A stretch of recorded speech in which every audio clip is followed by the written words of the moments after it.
Somos PAE, líder global de energía. Ofrecemos productos y servicios a la industria y estaciones de servicio. Nuestra producción de petróleo y gas abastece al mercado local y al de exportación. Producimos combustibles de máxima calidad en la refinería más moderna de Sudamérica.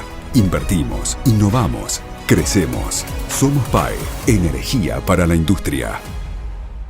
Estudia actuación en Timbre 4. Niños, adolescentes, adultos. Dirección Claudio Tolcachir. Informes en www.timbre4.com. Somos energía.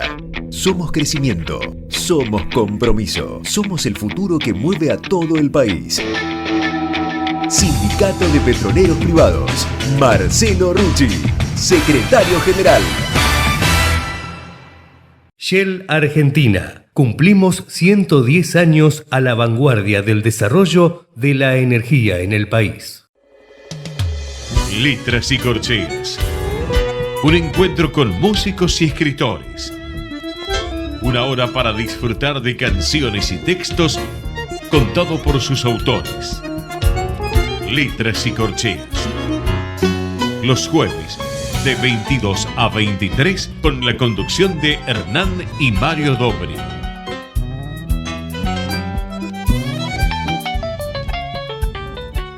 Buenas noches, bienvenidos a una nueva emisión de Letras y Corcheas. Hoy nos acompaña un escritor y guionista argentino que acaba de presentar su último libro, Los Impotentes, del que vamos a charlar hoy en nuestro programa. Mario, ¿qué nos podés contar de nuestro invitado de hoy? Bueno, buenas noches. Dado a imaginar los efectos que su obra concluida podría multiplicarse en diferentes sentidos y en magnitudes aún no previstas, el creador del universo dio en pensar en esa herramienta que utilizó a priori que tan buenos resultados le diera, la palabra. Intuyó que ella y el abordable lenguaje que la dinamizaran serían factores para desarrollar múltiples cosmogonías, diversidad de conocimientos e intrincados entendimientos entre partes antagónicas. Para ello, dio en crear una corte de aduladores consuetudinarios, mezcla de mentirosos creíbles, fantasiosos empedernidos y delincuentes verbales disfrazados de probidad manifiesta, con los cuales recrear el panteísmo multicolor de lo que dio en llamar la literatura, y con ellas sus semidioses, los escritores. Por no dejar nada librado al azar, les confirió poderes con los cuales dar vida propia a cuanta historia pasase por el meollo de sus mentes.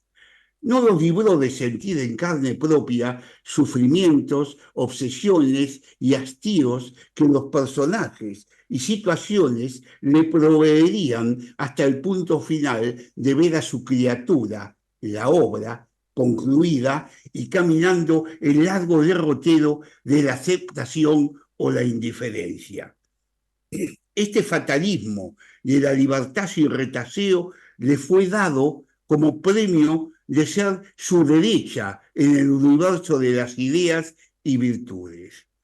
Hoy, en esta noche de Letras y Corcheas, nos visita un escritor de talla mayor, con el cual poder introducirnos en el universo de su obra. Buenas noches, Nicolás Giacobone. Es un placer contar contigo en nuestro programa. No, un gusto. Gracias por invitarme. La pregunta sería, ¿por qué llamaste al libro Los Impotentes? ¿Y cómo y cuánta amplitud tiene este término para tus ideas de la escritura de la obra?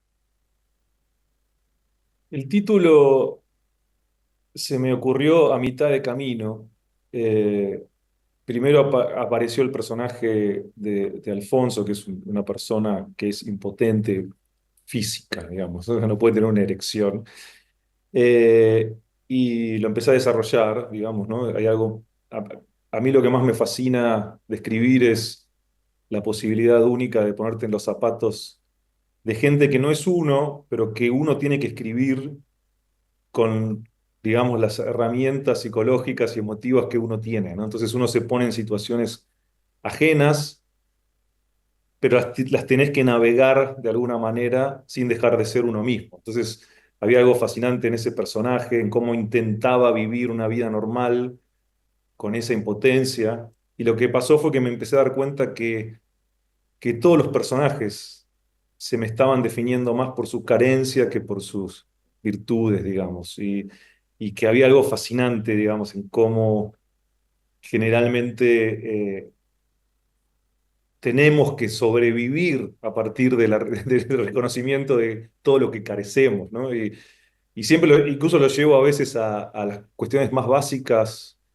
como el estilo literario. Yo creo que el estilo literario se define más por lo que uno no tiene que por lo que uno tiene, ¿no? O sea, uno lee a los grandes autores y quiere escribir como ellos, y lo que termina definiendo el estilo propio es las carencias, lo que uno no puede hacer, eso nos define, ¿no? Entonces, en algún punto sentí que todos los personajes, el peso de los personajes estaba situado en eso, en esa impotencia. Entonces ahí fue cuando empecé a entrever el título de Los Impotentes para el libro.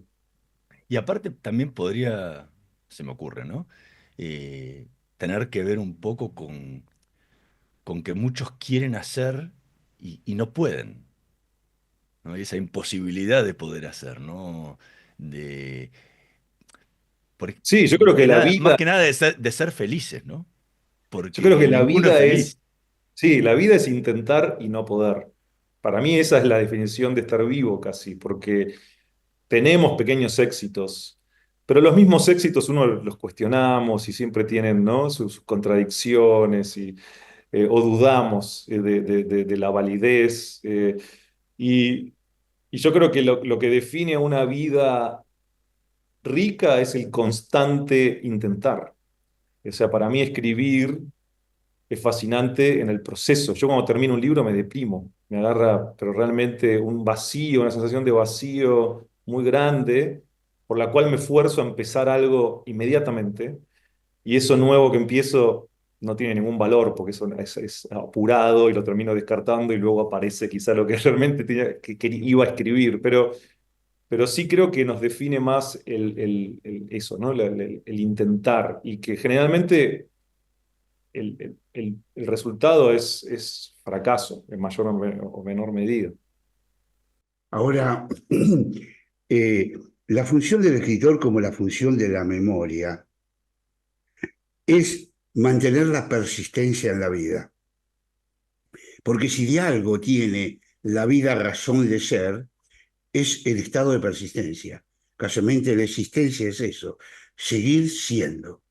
Y para seguir siendo, lo que hace al hombre es esa capacidad de memoria y de lenguaje, haber quedado lenguaje, con lo que le permite trasladar lo que es hoy para mañana. Y hay en nosotros eh, dos cosas que se nos unen, el límite y la esperanza, porque el límite está en que nos morimos y la esperanza es que continúen. Y el escritor está en esa batalla, pienso, ¿no? Sí, El límite hasta donde llega su obra y la esperanza que sirva para continuar, ¿no?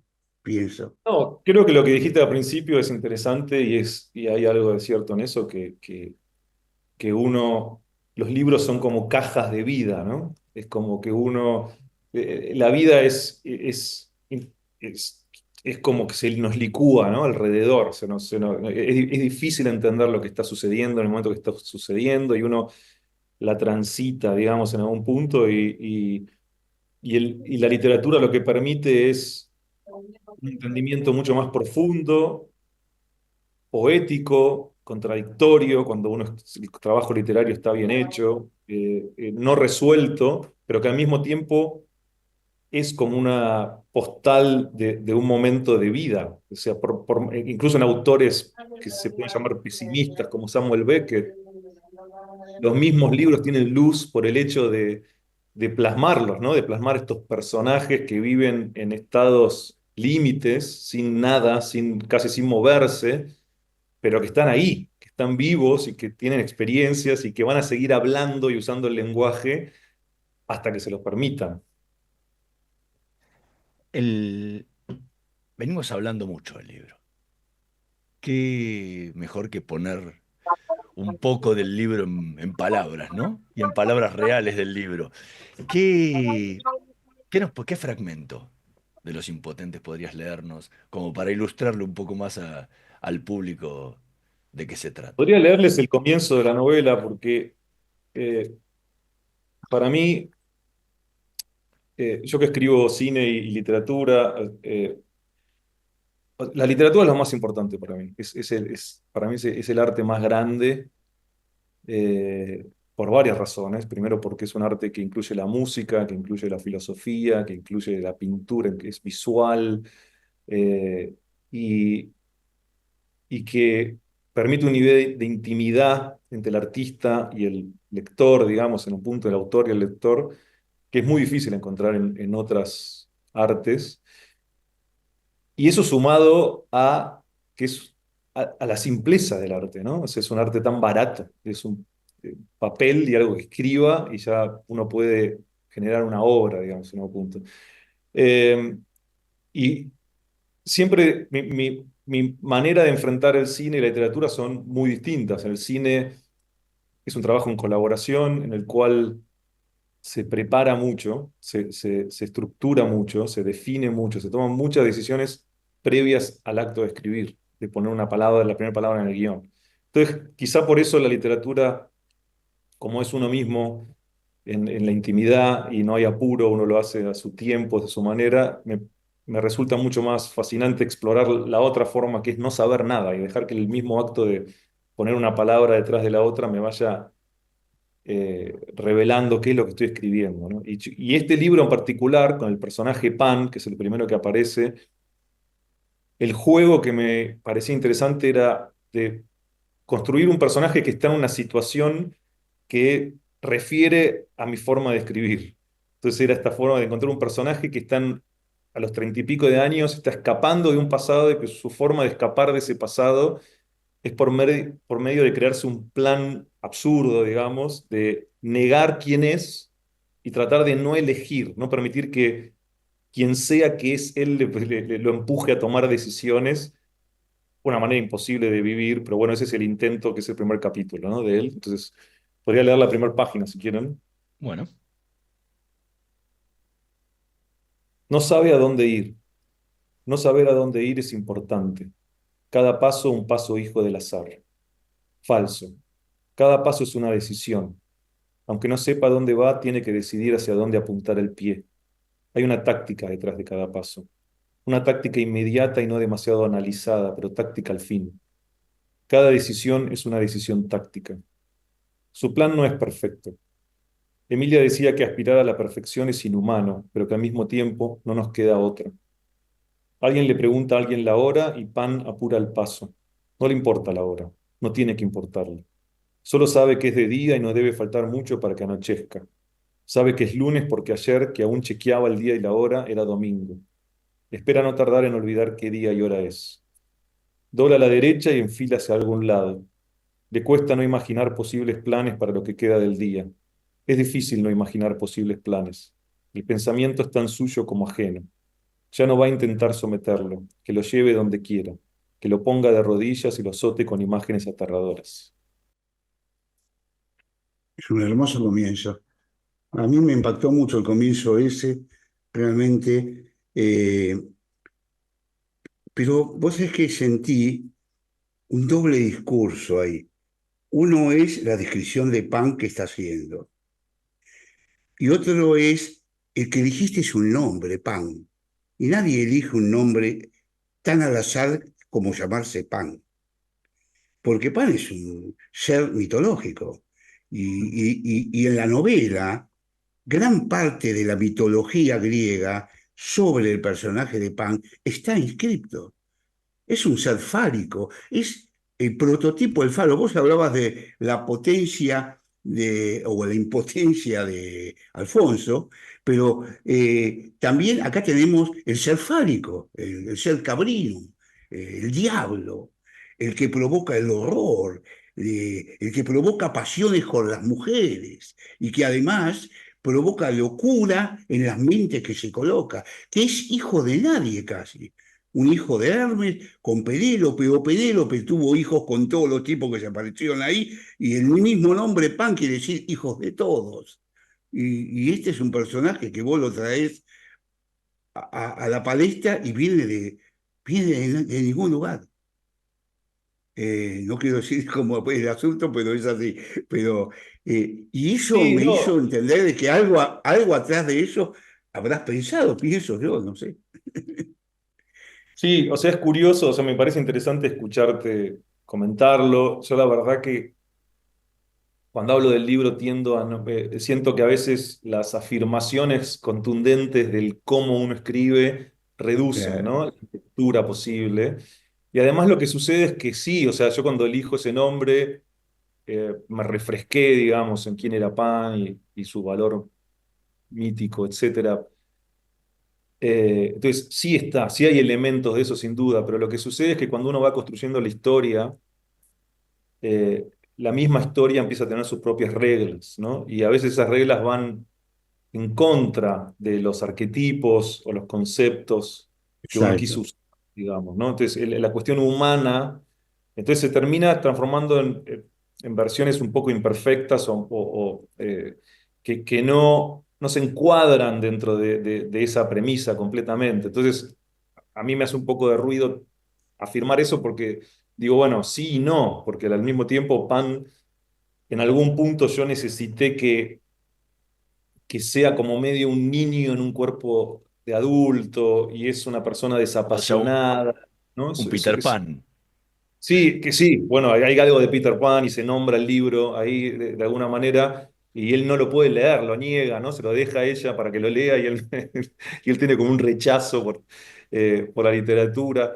Entonces, sí me parecía interesante esta cuestión de que la persona que iba a denunciar, o sea, en que en la vista simplista de la sociedad, llamémoslo de alguna manera, es el acusador, eh, el que denuncia y es el abusado, digamos, ¿no? Sea una persona que no tiene ninguna razón de ser. Es una persona que se levanta a la mañana y no tiene, necesita que le digan para qué está en el mundo, digamos, ¿no? Y que la persona la acusada, la persona que supuestamente cometió el crimen, sea lo opuesto, sea una persona apasionada, una persona que sabe lo que quiere, que lo hace con profesionalismo y con pasión, y que además es excelente en su oficio y que ha afectado a un montón de gente con su obra. Entonces me parecía esa contradicción, me parecía interesante y me permitía a mí tener empatía por el acusado y empatía, digamos, por el acusador en algún punto, ¿no? Recién antes de leer el fragmento de Pan, dijiste una cosa que me quedó ahí flotando, que cuando escribís para un guión, como que hay mucho trabajo previo antes, y cuando lo haces en literatura no, que es más el fluir. Eh, pero imagino que cuando vas a proyectar una novela de la característica, por ejemplo, de Los Impotentes, que tiene tantas vueltas, tiene tantos recovecos y tantas características de personajes que se van desarrollando, también tiene un trabajo previo. O va surgiendo así, o va surgiendo así, no trabajás con un No, no, o esquema antes, no sea, te planteas un esquema. no, yo digo, no, no, no. O sea, no hay un trabajo previo. Lo que sí hay es que en el mismo acto creativo hay un punto donde el libro toma forma y se transforma en una entidad, se transforma en algo que ya tiene vida, que ya tiene su complejidad. Mm. Y eso pasa rápido, no es que pasa cuando uno, no sé, en este caso es, digamos, en un cuarto de libro, digamos, ¿no? Ya hay algo. Entonces, sí, uno, el oficio del escritor, yo creo que es cuando empezás a identificar cuáles son los conflictos, cuál es la forma en la que el libro se está escribiendo, cuántas voces hay, cuántos puntos de vista. Sí, yo creo que el trabajo y el oficio y lo que uno va aprendiendo es que obviamente hay que ir atrás y corregir y empezás a ver caminos posibles. No es que todo está improvisado y empecé con eso y terminé como termina el libro, digamos. Lo que sí hay es que lo que yo intento es que cuando ya veo el mapa un poco y veo la complejidad que puede tener o potencialmente hacia dónde va la cuestión, intento igualmente tratar de que los personajes elijan y no tener como un listado de los eventos, ¿no? O de las cuestiones narrativas, dejar que yo creo a veces que voy hacia algún lado y los mismos personajes pegan un giro y esas sorpresas son muy interesantes. Y también hay que tener un poco de fe. Esto siempre cuando hablo con escritores que están empezando y me preguntan, digo, hay que tener fe en que si uno se toma la literatura en serio y vive como vivo yo, que es en mi casa todo el día, en pijamas y que siempre tengo el archivo abierto, ¿no? A la espera, mientras hago otras cosas a lo largo de todo el día, todo lo escrito está con uno. Y por más que uno no sepa o intente no saber a dónde ir, los elementos se van acomodando. Hay una cierta magia para mí a la hora de escribir. Y hay que tenerle fe a esa magia. Hay que tener fe que la complejidad, que el rompecabezas se va a ir armando, digamos. Eso es un... Hay momentos frustrantes donde no, y hay que ir atrás y sí, eliminar y darse cuenta que se avanzó en una dirección equivocada. Pero sí creo que hay mucho de eso, cosa que en el cine no se puede hacer tanto porque como uno colabora con otras personas y es imposible meterte en la cabeza de otra persona, es muy peligroso, digamos, avanzar sin consultar, sin haber dialogado, digamos, en qué es lo que se quiere. Sí, Hay, además hay- en el cine, disculpa, Ion, además en el cine, cada paso que das cuesta plata. Sin duda. Y sin duda, en vez cuando uno escribe, cada hoja que va no la sirve, la tira a la basura y no se calienta, ¿no? Por lo tanto, eso en todos los que trabajan está bien consciente de que cuesta y no se puede hacer macana, ¿no?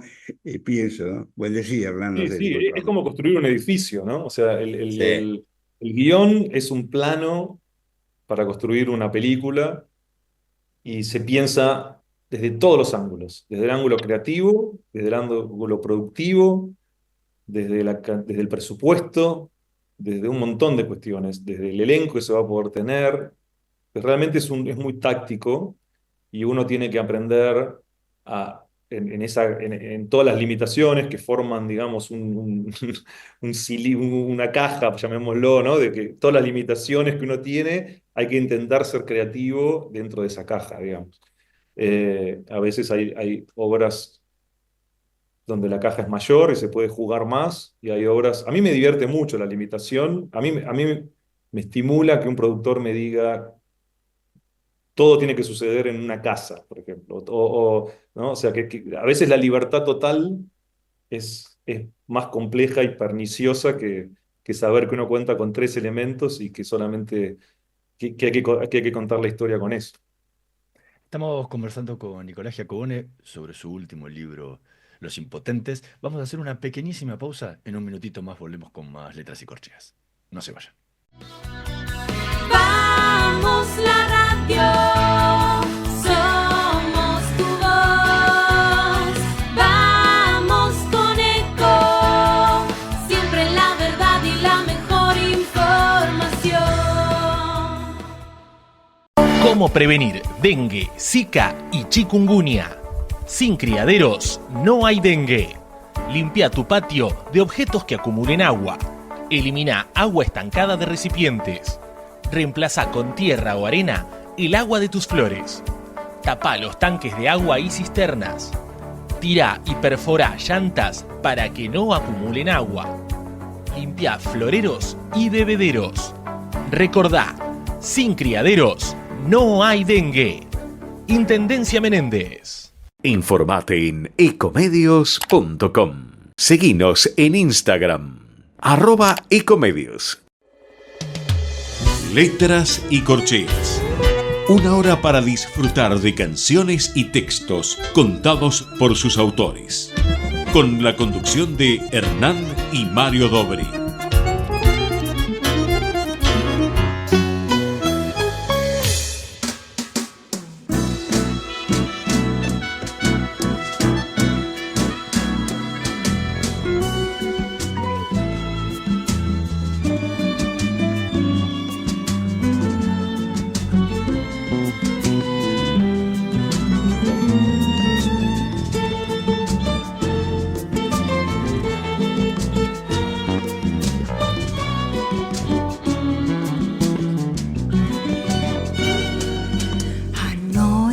Fecunda os gritos do seu sangue e alto em silêncio à beira do grito chego até os restos do seu amor vazio. Agora não, agora não, agora não.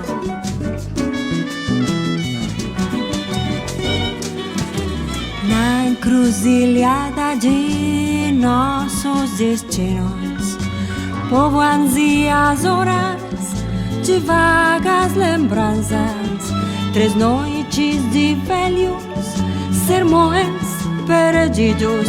Agora não, agora não, agora não.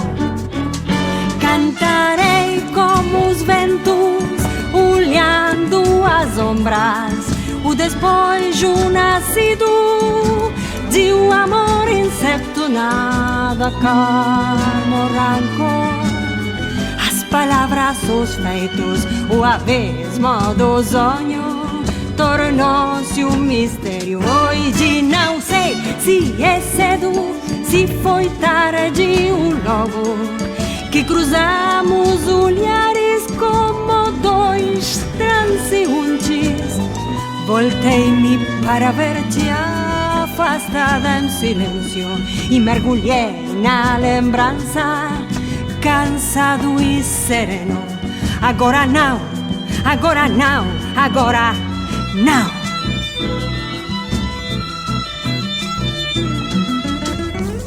De pé na sombra de nossos caminhos, à beira do pranto, seus sonhos seguindo, beijando seu cabelo, seu rosto, seus lábios. Foi só o encontro da ausência e do tempo, vestígios da alma que chegam de longe, cantos que têm sido soledad e ouvido. Cantaré con los vientos, cruzando las sombras, el despojo nacido de un amor incierto. Nada calma el encono, las palabras, los hechos, el abismo del sueño se ha tornado un misterio. Hoy no sé si es temprano, si fue pronto, fue luego, que cruzamos miradas como dos transeúntes. Me volví para verte alejar en silencio y me hundí en el recuerdo, cansado y desierto. Y ahora no, y ahora no, y ahora no. Y ahora no, y ahora no, y ahora no. Agora não, agora não, agora não. Agora não, agora não.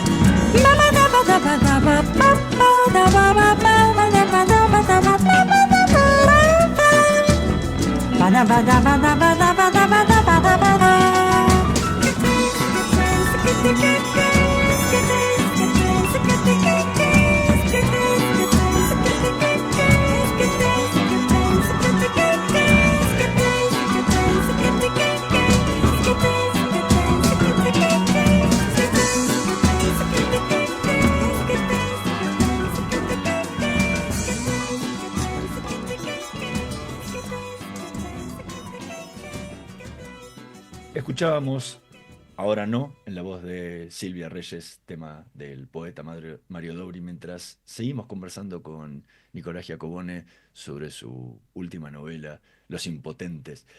Hay algo que me pasó durante toda la novela, fue que sentí que todos los personajes vivían en una gran soledad, o que la soledad los atravesaba, ¿sí?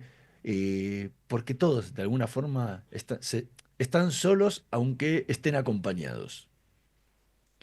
¿Lo pensaste eso a la hora de conformar los perfiles de cada uno de ellos? Sí, pero también creo que, sin ánimo de sonar depresivo, yo siento que así se vive, ¿no? O sea, yo siento que estar en pareja es estar solo acompañado, ¿no? O sea, creo que cuando uno construye su vida a partir de un otro, esas parejas, esas relaciones terminan siendo muy disfuncionales porque eh, es imposible, digamos, definirse a uno mismo a partir de otro, ¿no? Entonces, yo creo que eso le pasa, por ejemplo, a Emilia en sus intentos de pareja y antes de comprar a Pan, digamos, en un punto, ¿no? Entonces, ella compra Pan porque necesita una compañía, nada, simplemente, no necesita una pareja, necesita una compañía y lo cría como si fuese un huésped en su casa, ¿no? O sea, yo creo que todos los personajes de alguna manera cumplen con esa función, pero hay algunos que son más necesitados del otro. Y esos son los personajes más infelices, digamos, a un punto, ¿no? Pero yo creo, por ejemplo, Alfonso, que me parecía interesante que la persona que sufría de la impotencia física fuese el más convencional de todos. O sea, me parecía que interesante que él es el que quiere la vida en pareja clásica, porque justamente es lo que él intuye que no puede tener, ¿no? Y me parecía interesante ponerme en los zapatos de él y ver si hay una manera de construir eso, porque el sexo no es más que un elemento, ¿no? En una relación. Y un pene erecto no es más que un elemento. O sea, hoy en día la tecnología uno puede decir, se puede ser reemplazado, digamos, ¿no? Pero hay algo interesante en ese recorrido, pero al mismo tiempo él genera un apego por Carolina cuando consigue formar una pareja que hace que esa pareja no funcione en algún punto, porque es esa cosa antinatural. Él se empieza a definir por ella, él empieza a sentirse completo porque está con Carolina. Y ese es un poco la receta que termina llevando esa pareja hacia la destrucción, porque yo creo que uno tiene que ser completo uno mismo y luego elegir compartir esa completitud con otro, llamémoslo de alguna manera. Ese es un ideal, nadie nunca está completo eh, totalmente, pero sí siento que un camino hacia esa sensación de ser uno mismo es tener una pasión, o sea, tener una obsesión. Para mí tener una obsesión compulsiva por cualquier cosa es una bendición, ¿no? O sea, si uno sabe que se levanta a la mañana y le gusta eh, no importa, clavar pedazos de madera para construir sillas todas idénticas y es su pasión, esa persona tiene la vida resuelta. Entonces puede construir una pareja de una manera mucho más sana que una persona que no tiene eso y que entonces en la pareja y muchas veces en la familia, en el acto de tener hijos, uno deposita el quién soy, ¿no? Y ahí hay, creo yo, problemas, digamos. O sea, es que, hablando del caso de Alfonso, dos cosas, ¿no? Una, noté un enamoramiento al escribirlo, el personaje. Segundo, que es el personaje más desubicado de la obra, porque la obra tiene un comienzo, un desarrollo y va hacia su final. Y Alfonso es una novela en la novela, o sea, la relación de Alfonso con Carolina es una novela en la novela, es todo, no tiene nada que ver con donde comienza, desarrolla y va, no tiene nada que ver con Emilia, no tiene nada que ver con Pan, no tiene apenas un poco con Camila, algo con ella, pero tiene que ver con un hombre que en eso alguna cosa disienta a veces con lo que decís. Por ejemplo, no todos los seres humanos son pasionales, enamorados, gustosos y Duda. saben para dónde van. Yo diría que la gran mayoría de seres humanos adolecen, no que adolecen totalmente, vamos a poner las cosas al costado, adolecen de esa pasión de la que hablamos los escritores y los poetas, Sin duda. adolecen de ese mecanismo de que sé de dónde vengo y sé a dónde voy, como decía Rubén Darío, sé a dónde vengo, no saben ni de dónde viene, ni dónde va, están y actúan como tal, y es la mayoría de la gente, y vive. Ahora, si es feliz, vive, la gente vive, las hormigas viven, las abejas viven, y viven, desarrollan el comenar, y la vida se da, y los seres humanos son así. En ese contexto vi a tu Alfonso, porque Alfonso es una persona que tiene un impedimento físico, pero Alfonso es exitoso con su trabajo. Empezó de la nada y llega a ser el gerente general y cuando la empresa mejor trabaja. Es decir, que si miramos, decimos, es un tipo exitoso, pero el éxito no es su mecanismo. Él es así porque las cosas son así, como la de tantos seres humanos, ¿no?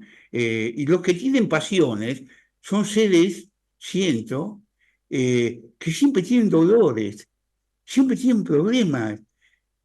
Vivimos obsesionados, angustiados, deprimidos. Siempre estamos buscando de la quinta pata al gato. No es que esté mal o esté bien, es así. No sé, Yo creo estoy que... completamente de acuerdo, ¿eh? O sea, yo lo que quería decir es que siento que obviamente uno tiene una visión subjetiva de la vida y uno no puede escapar quién es uno, ¿no? O sea, y en alguna manera yo estoy de acuerdo, creo que es un porcentaje muy menor de las personas que tienen una pasión, o las personas que se creen que saben para qué están en el mundo o que se levantan a la mañana y saben lo que quieren hacer, digamos. Eso desde ya.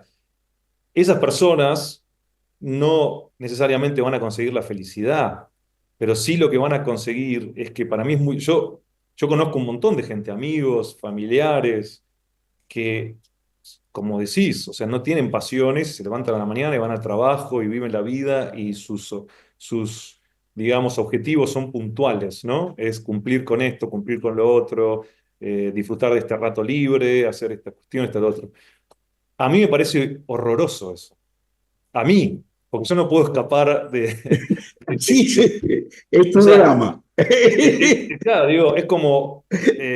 yo veo gente que quiero y que hacen vidas que para mí son un horror. O sea, que yo no podría, digamos, ocupar esos zapatos. Alfonso es eso, o sea, a la hora de escribir yo me permito ocupar ese zapato y me encontré con que era el personaje que más afición por estar vivo tenía. Es el personaje con más luz, quizá casi, del libro. Así es. Pero yo creo que la pasión, por más que sea dolorosa a veces, tiene que ver con un dolor que surge a partir de una cierta ambición. Y para mí la ambición es esencial, digamos, en un punto, ¿no? O sea, para mí imaginar una vida sin ambiciones me parece bastante terrorífico. Y puedo estar completamente equivocado, ¿eh? Pero simplemente es donde yo me ubico y entonces los personajes un poco abarcan eso. Entonces yo...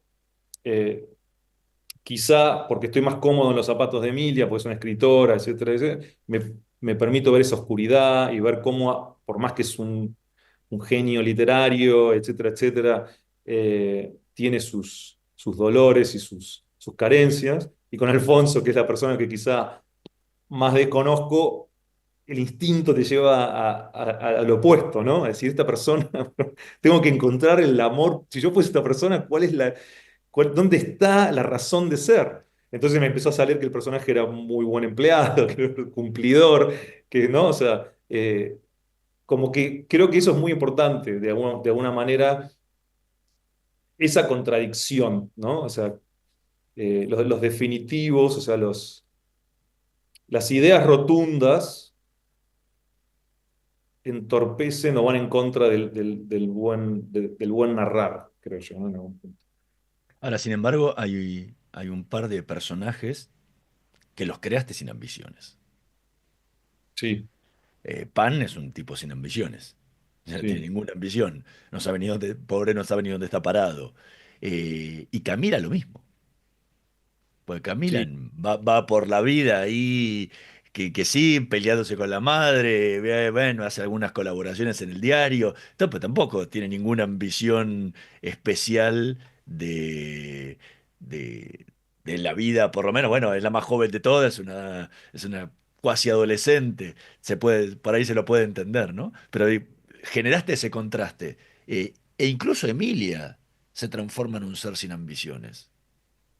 Bueno, creo que hay dos cuestiones ahí. Una, estoy de acuerdo con Pani y Camila, y obviamente lo que me parecía atractivo, porque mi sensación es que cuando en una relación hay un apasionado y un desapasionado, genera resentimiento, ¿no? De ambos lados. Eh, y, y eso, obviamente, el libro eh, se construye a partir de relaciones disfuncionales. Entonces había algo atractivo en recorrer, digamos, en narrar esas oposiciones en algún punto. Obviamente, de distinta manera. Yo creo que Camila, mi intención era hablar un poco más del caso de alguien muy joven hoy, en el mundo en el que vivimos, donde nosotros, yo estoy por cumplir, el año que viene cumplo 50 años y siento que soy como una generación, soy una de las últimas generaciones que fue educado a la vieja usanza un poco, ¿no? O sea, donde si estudiabas, si hacías ciertas cuestiones, el mundo te iba a otorgar ciertas facilidades, ¿no? O sea, había como un posible camino que le había pertenecido a nuestros padres, a nuestros abuelos. Eso se fue o se terminó de destruir a lo largo de estos años y hoy se vive que siento yo, y estoy generalizando de una manera asquerosa, pero bueno, es decir, así son estos diálogos a veces, pero sí siento que hoy se vive con un futuro, con el horror de una incertidumbre en relación al futuro, ¿no? Y que uno puede estudiar lo que sea y el mundo no, uno no sabe si el mundo te va a ofrecer un lugar o no, ¿no? O sea, eh, uno eso lo podría tomar de manera positiva y decir, bueno, aprovechá y podés hacer lo que quieras porque es lo mismo ser médico que ser poeta, entonces si querés ser poeta, sé poeta ¿no? Y que sea lo que sea, digamos, en un punto.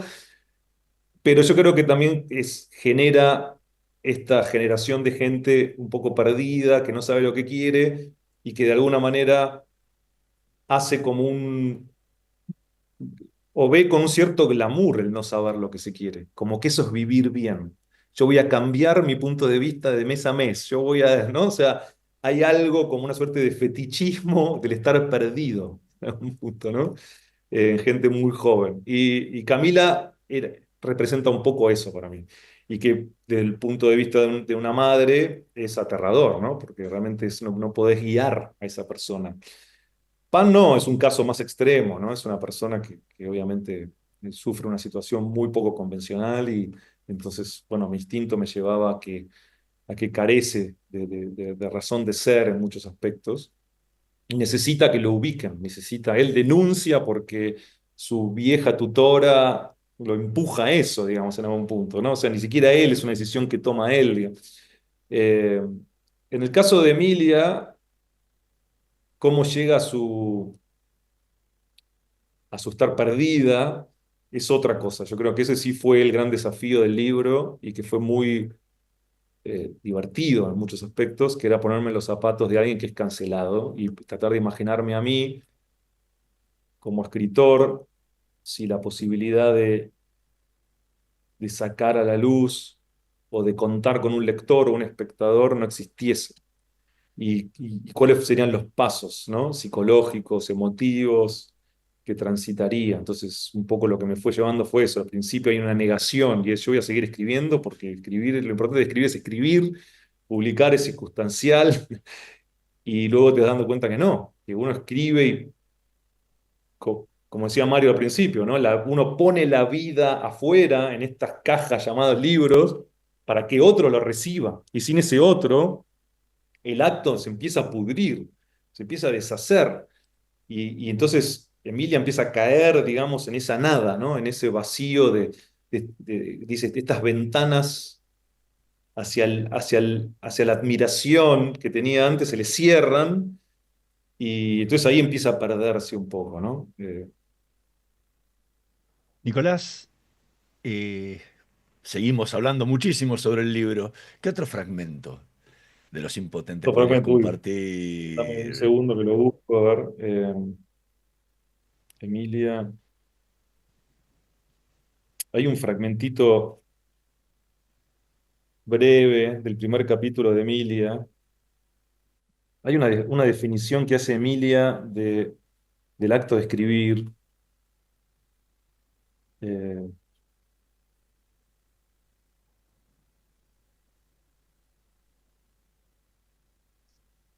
este pequeño parrafito siempre me encantó, que dice, al igual que Juan Rulfo, cuando Emilia salía de casa, le rogaba al cielo que el nene agarrase como sin querer las hojas manuscritas que había dejado sobre la mesa de la cocina y las destruyera.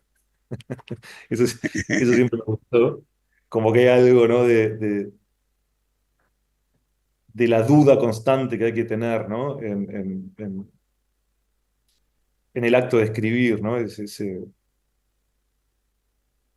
Y más cuando uno es exigente, ¿no? De alguna manera. eh, ¿No te ha pasado de veces que cuando escribís en la computadora, de pronto no sé qué tocas y se borra lo que escribiste? bueno, sí, Y sí. de pronto decís, te agarra primero una angustia terrible y al rato cuando volvés a reescribir te das cuenta que has hecho algo mejor que lo que habías hecho antes. Sí, muchas veces es interesante cuando queda cuando queda, es como Paul Sí, McCartney sí. decía de las canciones, ¿no? Él decía que las canciones él las componía, las tocaba, pero no las anotaba, ni las grababa, ni nada, y si al día siguiente no la recordaba, era porque no tenía razón de serla, ¿no? Que tenía que ser memorable. Y hay algo de eso, cuando uno escribe algo y lo pierde, al día siguiente, si sigue estando ahí, la versión va a ser mejor y además va a tener razón de ser, ¿no? Hay algo de eso que es... eh, acá encontré, dice, es del primer capítulo de Emilia, dice... Pasaba horas en el suelo de la cocina escribiendo en cuadernos. Escribir le permitía meterse adentro. Una noche se metió tan adentro que casi no sale. No le hubiera molestado no salir, ella era el mejor refugio que podía encontrar. Al principio rompía todo lo que escribía. No hay sensación más increíble, maravillosa que escribir una novela de 300 páginas y romperla en pedacitos. Para ella lo más lindo era empezar a escribir. Los libros gruesos la sacaban de quicio, las sagas familiares de más de 500 páginas. Los autores de esos libros no eran escritores, no podían serlo. Los comparaba con abogados, contadores, ingenieros. Emilia piensa que los escritores deben ser carniceros. Deben agarrar a sus personajes de un brazo y colgarlos como reses o arrojarlos contra la ola que rompe. Es hermoso, ¿no? Porque habla mucho de lo que vos referís a la infancia de ella, ¿no? Al padre carnicero, Sí, al tirarla frente a las olas para que tuviera como le enseñó a rojo, nadar. valentía. Claro, rojo, valentía, ¿no? Que hiciera eso. Mismo, vos ahí también hablás de dos personajes de los abuelos de ella, ¿no? De Norma y de Pedro, ¿no? Cosa que después en la obra colocás a Pedro en la obra que va a dar cuestión a todo el trabajo ese. Eh, sí, el personaje de Emilia lo veo con mucho amor escrito, ¿no? Y, pero hay en la obra, como toda obra, algún ser maldito, porque una obra sin seres malditos no camina, digo yo, ¿no? Son todos buenos, todo lindo, medio va, pero es el personaje de Imelda. Imelda, podemos decir que es la piedra fundamental de la obra, porque Imelda vive la teología de dos mujeres y un niño. Ambas lo crían. Y la envidia que yo siento que debería sentir Imelda de una mujer exitosa como Emilia, una mujer capaz de tener un chico y tomarla a ella para criarlo. Ese personaje que tiene esa potencia y esa luminosidad en un ser tan mediocre como Imelda, que además es capaz de manejar a su marido a su antojo, que también es un pobre pusilánime, ¿no? Por favor, Carlitos, le decimos eso, ¿no? Eh, y, y luego cuando arranca todo el proceso de la obra, esto que vos decís, el manejo de Pan, porque se lo juegan a Pan, ¿no? Por el dinero, por la envidia, por los celos, por lo que sea. Y yo creo que ahí está la obra. De esas dos cosas van a salir la conjunción de todo lo que va a venir a posteriori. No sé si leí mal o bien. No, no, yo Eh, creo que sí, sin duda. Yo creo que a la hora de escribir siempre es muy importante considerar distintos planos, ¿no? Está el plano más superficial, que es el plano narrativo, que es lo anecdótico, digamos, qué es lo que está moviendo la historia adelante, cuáles son los eventos, cuáles son los disparadores, cuáles son los personajes que generan los cambios, etcétera. Luego yo creo que está el plano que tiene que ver con los personajes en su individualismo, digamos, ¿no? Que va hacia adentro, es un plano que cada personaje tiene su propio conflicto y que de alguna manera ese plano particular se puede resolver o no, puede quedar abierto, hay personajes, ¿no? que encuentran una solución para su conflicto y muchos que no. Y luego está el plano más bajo, más complejo, que es más conceptual, digamos, ¿no? ¿Qué es lo que se está escribiendo? Yo creo que Email, muchas veces lo que pasa, o lo que yo siento es que los personajes principales tienen que ser contradictorios, tienen que ser complejos, no hay que terminar de conocerlos a la hora de escribirlos. Eh, eh, Tienen que ser como más grandes que la idea que el escritor tiene de ellos, idealmente. Los personajes secundarios como Imelda se pueden usar más tácticamente y pueden ser más arquetípicos. O sea, pueden representar la maldad, por decir de alguna manera, ¿no? Sin la necesidad de que contengan una contradicción irresoluble, digamos, en algún punto, ¿no? O sea, yo creo que hay algo a la hora de escribir que uno necesita esos personajes. Esos son los personajes que disparan la narración. Esos son los personajes que unen los elementos, que unen las situaciones, que generan estas cuestiones. Yo creo que sí, que ese personaje me permití verlo como despreciable, me permití no quererlo. O sea, yo no me podía permitir no querer a Emilia, no querer a Pan, no querer a Alfonso, no querer a Carolina, pero sí me podía permitir no querer a Imelda, creo. Y de alguna manera es una personaje con deseos muy bajos, ¿no? O sea, todo lo hace por dinero, no tiene miedo en lastimar, digamos, no se hace mucho pero, y al mismo tiempo es moralista, ¿no? O sea, tiene esa cosa. Entonces, en ese sentido sí estoy de acuerdo en que es un poco ese germen maligno en el libro que lleva a la destrucción, porque lleva a la destrucción de Emilia y Pan, y eventualmente cuando el libro se publica, y no sé cuánto quiero revelar, digamos, de la trama, porque uno de los desafíos más divertidos del libro era generar como una suerte de thriller donde el cuerpo es un libro, ¿no? O sea, eso me parecía muy divertido, que es esta novela que se publica con un autor cambiado, digamos, en algún punto, y cómo Imelda también toma ese lugar de ofenderse, ¿no? Moral, de ir en contra de esa decisión, de la mentira de Pan, etcétera, ¿no? Entonces, sí es un personaje en el sentido que tiene esa última escena donde es un poco humillada, ¿no? Que creo que para mí era muy importante. La escupida que le hace, ¿no? No solo eso, sino que es la desencadenante de todos los males, porque indirectamente también, no voy a decir el destino de Camila, el destino de Carolina, o sea, termina siendo todo la desencadenante de todos los males, ¿no? Nicolás Giacone, muchísimas gracias por habernos acompañado esta noche en Letras y Corcheas. Fue realmente un placer enorme y a toda la gente, por favor, vayan, busquen Los Impotentes, léanlo, porque no lo van a poder largar. Está escrito excelentemente bien y con un ritmo que, como si fuera esto, lo que dijo, un thriller. Y la verdad los va a apasionar tanto como nos apasionó a nosotros el haberlo leído. Muchísimas gracias en serio por haber estado hoy con nosotros y Muchas gracias. compartir. Gracias, sí. Gracias a ustedes y fue un placer. Pues muchas gracias, Nico. Espero seguir leyendo tus novelas. Ya se las recomendé a un montón de gente y la deben estar comprando. Mi mujer ya me sacó el libro de la mano y se lo puso a leer. No, Muchas no, les gracias. agradezco.